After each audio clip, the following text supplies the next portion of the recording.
22 novembre 1963, le président américain John Kennedy arrive à l'aéroport de Dallas en compagnie de sa femme.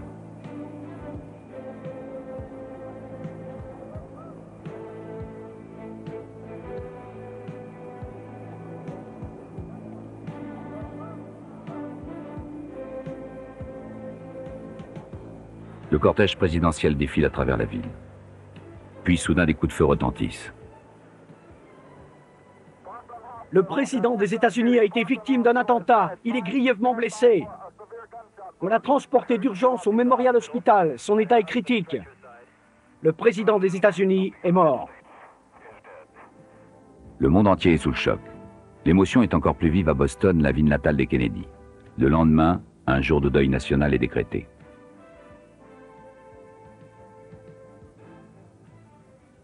Le même jour, la police de Boston découvre le cadavre de Johann Graf, une jeune styliste. Elle a été tuée dans son appartement alors qu'elle regardait le défilé présidentiel à la télévision. L'assassin s'est servi du juste au corps de la jeune femme pour l'étrangler. Elle est la 12e victime de l'étrangleur de Boston qui terrorise la ville depuis 18 mois.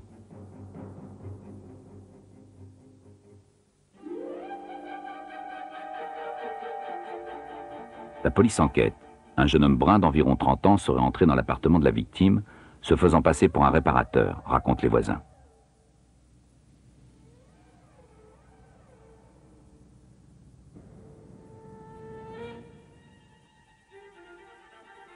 L'étrangleur de Boston fait régner la terreur dans la ville depuis le 14 juin 1962.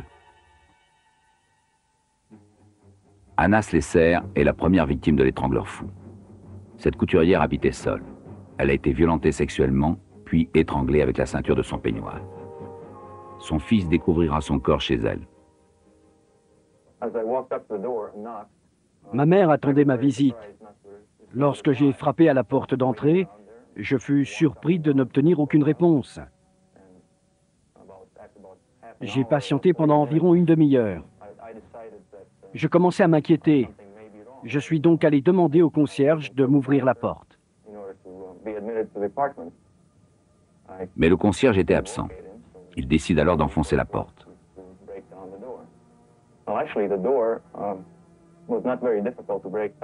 J'ai donné un premier coup d'épaule, puis un deuxième. La porte a cédé.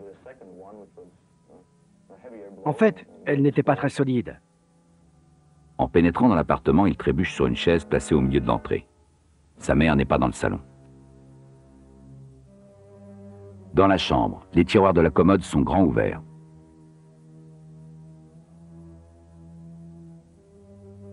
Mais toujours aucune trace de sa mère. Il se dirige alors vers la salle de bain, puis la cuisine. Dans la cuisine, le corps de la victime gît inanimé. Son peignoir ouvert révèle son corps nu. La ceinture du peignoir a été serrée, puis nouée autour de son cou en un gros nœud maladroit. Il appelle la police qui arrive sur les lieux quelques minutes après. 16 jours plus tard, le 30 juin, la police découvre une nouvelle victime dans un quartier de retraités de Boston.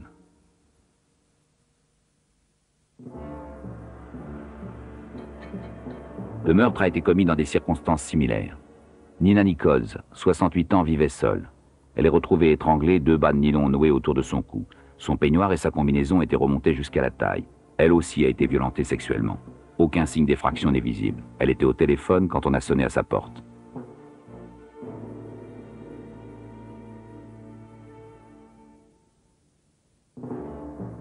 Le 2 juillet, on découvre le cadavre d'une 3e victime. Le meurtre a été commis le même jour que celui de Nina Nichols. La psychose s'installe à Boston.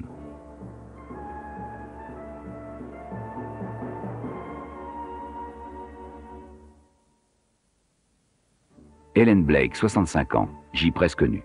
Elle a été étranglée avec un bas de nylon, dans lequel avait été glissé un soutien-gorge dont les bretelles formaient un gros nœud au-dessous de son menton. Les circonstances du crime sont analogues. Elle a subi des violences sexuelles avant d'être tuée. Le désordre règne dans son appartement que l'assassin a fouillé. Toujours aucune trace d'effraction et pas le moindre indice.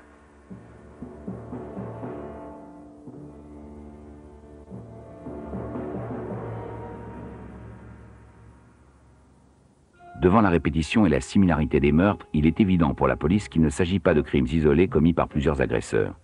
Ils ont été perpétrés par une seule et unique personne. Un maniaque aux pulsions sexuelles meurtrières. Un tueur fou se promène en liberté à Boston.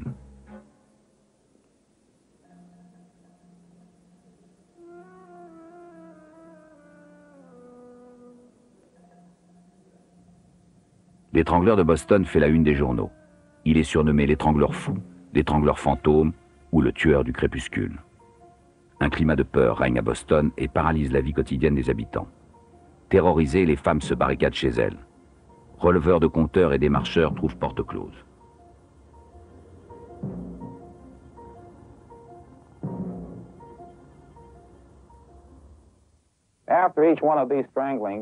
À chaque nouveau meurtre imputé à l'étrangleur, nos ventes de chaînes de sécurité, de verrous de tout type, augmentent considérablement.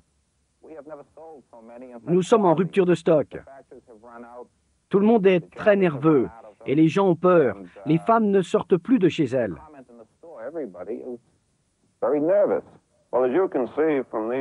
Les femmes ont décidé de prendre un chien pour se protéger. Comme vous pouvez le voir, toutes les cages sont vides ici. Elles ont même dû faire la queue devant les fourrières pour pouvoir adopter des chiens errants ramassés dans la ville. Les femmes prennent un taxi pour faire leurs courses. Les femmes âgées sont terrorisées. Lorsque nous les ramenons chez elles, elles nous demandent d'attendre qu'elles soient bien rentrées dans leur appartement. Parfois, elles nous demandent même de les raccompagner jusqu'à la porte. Un mois s'écoule sans aucun autre meurtre. Puis, le 21 août, une infirmière retraitée est retrouvée étranglée. Son appartement est fermé à clé. L'autopsie révèle qu'Ida Irga est morte 2 jours auparavant. L'assassin aurait pénétré dans son appartement par les toits.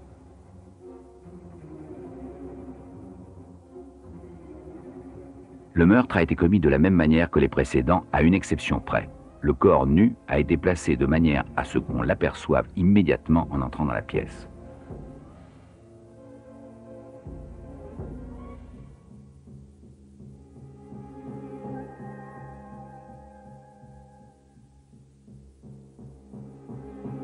Là encore, toujours aucun signe d'effraction et aucun indice. 3 jours plus tard, un journal publie des statistiques sur le risque de devenir la prochaine victime de l'étrangleur.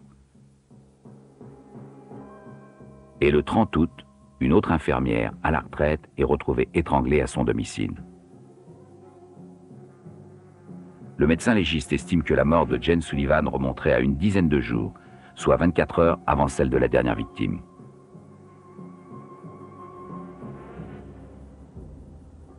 Son appartement se trouvait au rez-de-chaussée dans un quartier animé. Son assassin l'a étranglé, puis a abandonné son cadavre dans la baignoire. Personne n'a rien remarqué et il n'a laissé aucun indice. L'étrangleur de Boston fait la une dans la presse internationale. 5 femmes déjà ont été assassinées. Il laisse la police perplexe. Quelle pulsion morbide le pousse à tuer des femmes âgées? La police tente d'établir le profil psychologique de l'assassin et cherche un dénominateur commun à cette série de meurtres. Mais la découverte du cadavre de Sophie Clark, âgée de 20 ans, remet en cause les théories de la police.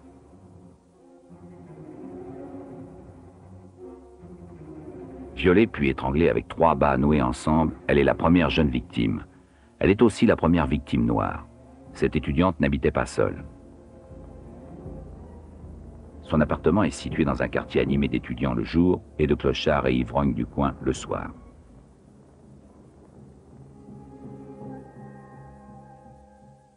Gloria Todd, sa colocataire, découvrira le corps de Sophie. J'appelais Sophie tous les jours entre 4h et 4h30. Ce jour-là, je voulais la prévenir que je rentrerais tard. À 4h15, lorsque je l'ai appelée, elle n'a pas répondu au téléphone. Je trouvais cela très étrange. J'ai eu comme une sorte de pressentiment. À 4h30, j'ai tenté de la rappeler, mais toujours pas de réponse. J'ai commencé alors à vraiment m'inquiéter. Je ne comprenais pas pourquoi Sophie ne décrochait pas le téléphone.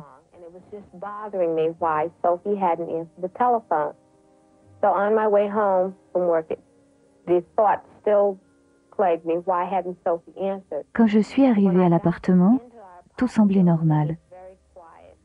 Puis quand j'ai atteint le 4e étage, j'ai remarqué que le compteur électrique était ouvert. Je suis arrivée devant la porte d'entrée. Tout semblait calme. Comme il y avait de la lumière sous la porte, j'ai frappé pour que Sophie m'ouvre. Alors je n'ai eu aucune réponse.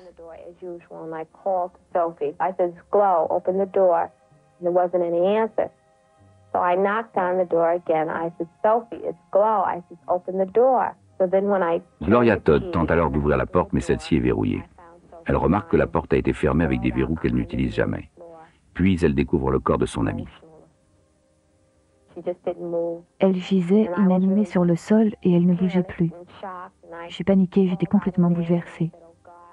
Puis j'ai eu peur à l'idée que l'assassin soit encore dans l'appartement. J'ai fermé la porte et je suis partie en me demandant comment j'allais annoncer cette terrible nouvelle à sa mère. Au meurtre de Sophie Clark succède celui de Patricia Bissett, une jeune secrétaire de 23 ans, le 31 décembre 1962.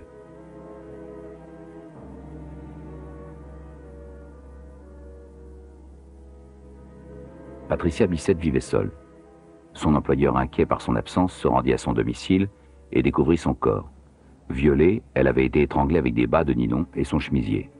Son corps avait été inhabituellement recouvert par l'assassin. Elle était enceinte d'1 mois.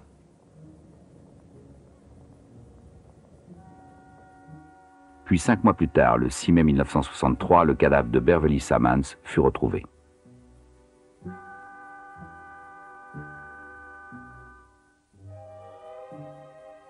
Cette jeune étudiante avait été violée puis étranglée. Mais il semble qu'elle ait succombé à la suite de blessures provoquées par plusieurs coups de couteau à la gorge. La police est désormais déroutée par ces crimes. La jeunesse des victimes anéantit les premières hypothèses établies par les psychiatres. Depuis 1962, nous avons contrôlé plus de 5000 personnes coupables d'agressions sexuelles. Nous avons passé au crible toutes les personnes soignées au centre de traitement de psychopathologie sexuelle de la ville. Nous avons interrogé personnellement plus de 400 suspects. Et nous avons comparé plus d'1 demi-million d'empreintes digitales avec celles relevées sur les lieux des crimes.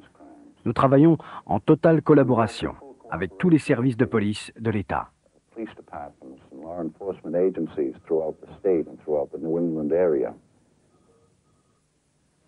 L'opinion publique se déchaîne et réclame une enquête sur l'apparente inefficacité de la police.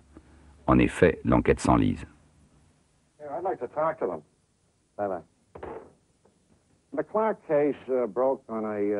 Nous enquêtons sur cette série de meurtres depuis 1 an et demi. Nous avons passé la ville au peigne fin toutes les nuits, maison par maison. Nous étions prêts à intervenir rapidement dans des situations que ne pouvaient maîtriser des patrouilles classiques. Nous avons mis en place un service d'appel d'urgence. Une femme nous a fait part d'un incident survenu peu de temps avant l'assassinat de Sophie Clark. Un homme était venu lui proposer de repeindre son appartement. S'apercevant de son inquiétude, il est reparti aussitôt. On lui a montré la photo de plusieurs suspects, et elle en a choisi une. Grâce à cette photo, nous avons pu localiser cet homme. Mais après avoir vérifié son alibi, nous avons dû le relâcher. Nos policiers travaillent sans relâche, jusqu'à 14 heures par jour, à l'affût de la moindre piste et du moindre indice. Tout cela est très décourageant. Quand on croit tenir une piste, on s'accroche et puis elle se révèle être fausse. Alors à ce moment-là, la frustration nous envahit.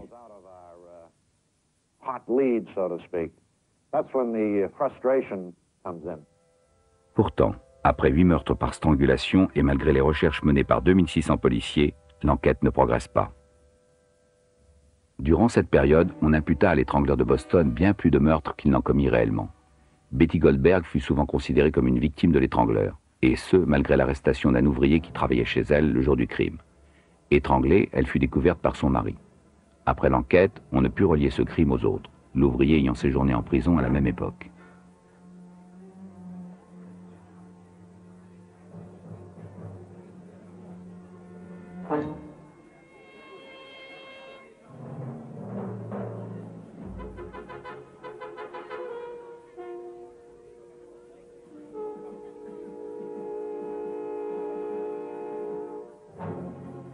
En 1963, deux autres noms viennent allonger la liste des victimes de l'étrangleur.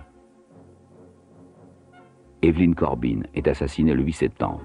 Cette fois-ci, l'assassin l'a étranglée avec ses propres mains. Mais il signe son crime en nouant un bas de nylon autour de la cheville de la victime.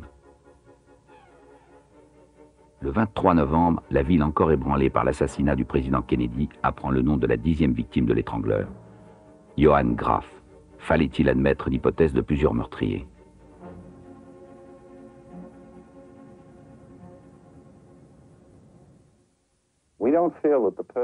Nous n'écartons pas l'hypothèse de plusieurs assassins.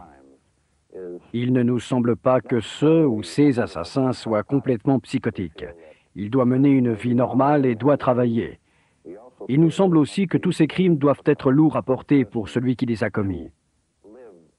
Il a dû en parler ou en parlera un jour à quelqu'un. Quiconque a la moindre information sur son identité doit contacter la police de toute urgence, avant qu'il ne recommence.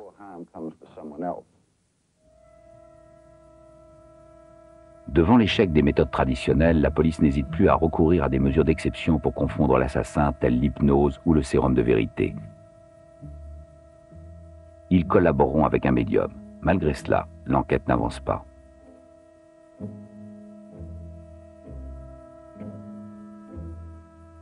Un psychiatre dressera le profil psychologique du criminel.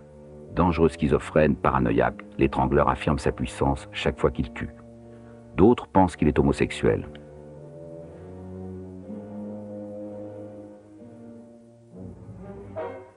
Le 11e assassinat commis le 4 janvier 1964 est le plus horrible. Mary Sullivan, 19 ans, est la plus jeune de ses victimes. Ligotée, puis violée par voie orale, elle a été étranglée avec un bas et 2 écharpes. Entre les orteils de son pied gauche, l'assassin a placé une carte de vœux. L'étrangleur de Boston avouera plus tard 2 autres meurtres. Celui de Mary Mullen, assassinée en juin 62, et celui de Mary Brown, étranglée en mars 63. Ces 2 crimes avaient échappé à la police. En tout, 13 femmes ont été victimes de l'étrangleur.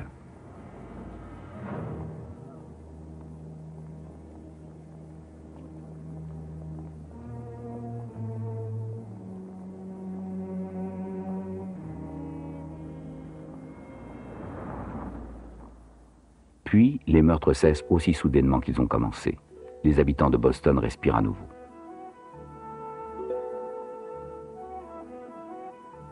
Mais une série d'agressions sexuelles est commise dans le Connecticut. Surnommé l'homme en vert à cause de la combinaison de travail verte qu'il porte, un déséquilibré pénètre dans des appartements, attache ses victimes puis les viole. Il est identifié par l'une des victimes. En novembre 1964, la police arrête un certain Albert De Salvo. Marié et père de 2 enfants, De Salvo est un technicien d'entretien qui a déjà fait de la prison. L'un de ses enfants est né avec une hanche déformée et porte des prothèses que De Salvo fixe avec des nœuds.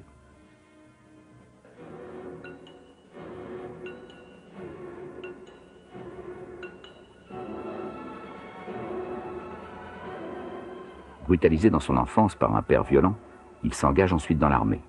Après une inculpation d'attentat à la pudeur qui sera levée, il épouse une Allemande avec laquelle il s'installe à Boston.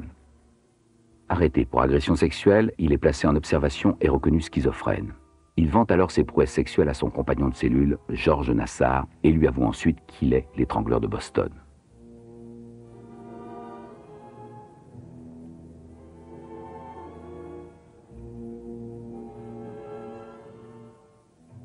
Attiré par la prime de 10 000 $ offerte pour la capture de l'étrangleur, Nassar contacte son avocat Lee Bailey. Convaincu par le témoignage de Nassar, Bailey accepte de rencontrer De Salvo. Lors de l'entretien enregistré qui suivit, De Salvo avoua les 11 meurtres attribués à l'étrangleur, plus 2 autres dont la police n'avait pas eu connaissance, ceux de Mary Brown et de Mary Mullen. Il décrivit le nœud spécifique employé par l'étrangleur.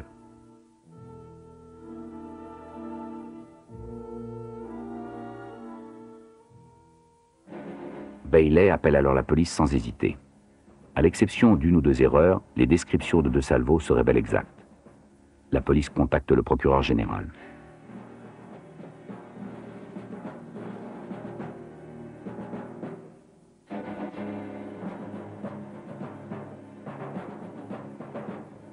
La police est alors confrontée à un curieux dilemme. En dépit de l'exactitude du récit de Salvo et de son désir d'avouer, elle ne dispose d'aucune preuve et d'aucun témoin pour le condamner. En l'absence d'empreintes digitales ou d'expertise médico-légale, la culpabilité de Salvo doit être prouvée.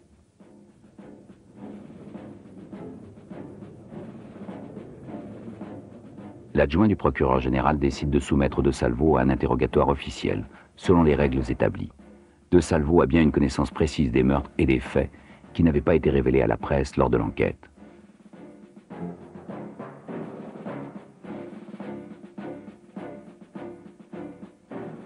Une bataille juridique s'engage alors. Deux possibilités s'offrent à Bailey pour sauver De Salvo de la peine capitale. La première, plaider la folie et l'irresponsabilité, puis avouer les crimes. Reconnu non coupable, De Salvo serait alors envoyé en hôpital psychiatrique. La deuxième, refuser d'avouer si De Salvo est reconnu sain d'esprit. La procédure s'arrêterait faute de preuves suffisantes.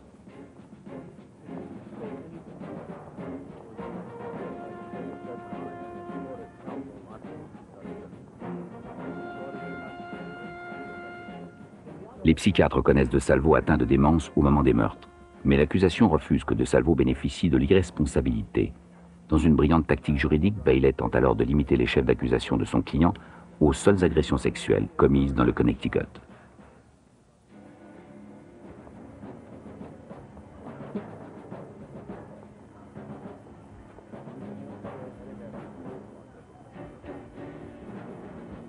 Six mois plus tard s'ouvre le procès de Salvo, l'homme en vert. Il plaide la folie au moment des agressions sexuelles et non coupable. Le jury le reconnaît sain d'esprit. Jugé coupable, De Salvo est condamné à la prison à perpétuité. Bailey proteste contre cette décision. Pour lui, De Salvo est un malade qui nécessite des soins psychiatriques. 5 semaines plus tard, De Salvo s'évade. La police met en place une gigantesque chasse à l'homme. La police quadrille et fouille la ville et ses environs maison par maison.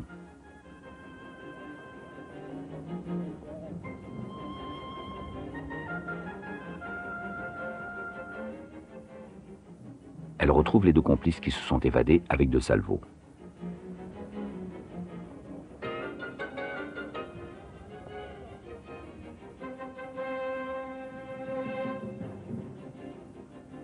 L'évasion de l'étrangleur de Boston fait la une des journaux.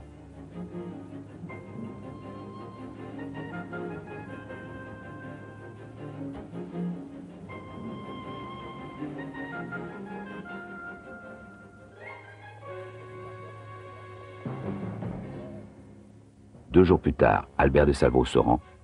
Il n'a fait aucune victime.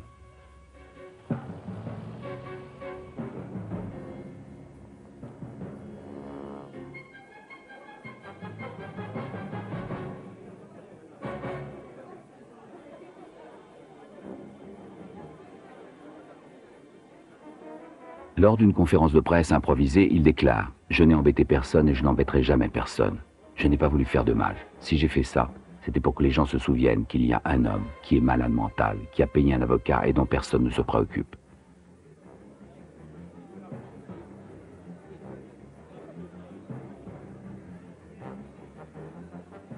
Mais les autorités ne tiennent pas compte de cet appel à l'aide. Il est transféré à la prison de haute sécurité de Boston.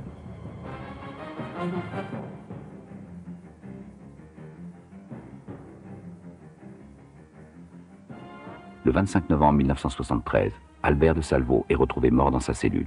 Il a reçu 6 coups de couteau dans le cœur. On ne retrouvera jamais son assassin.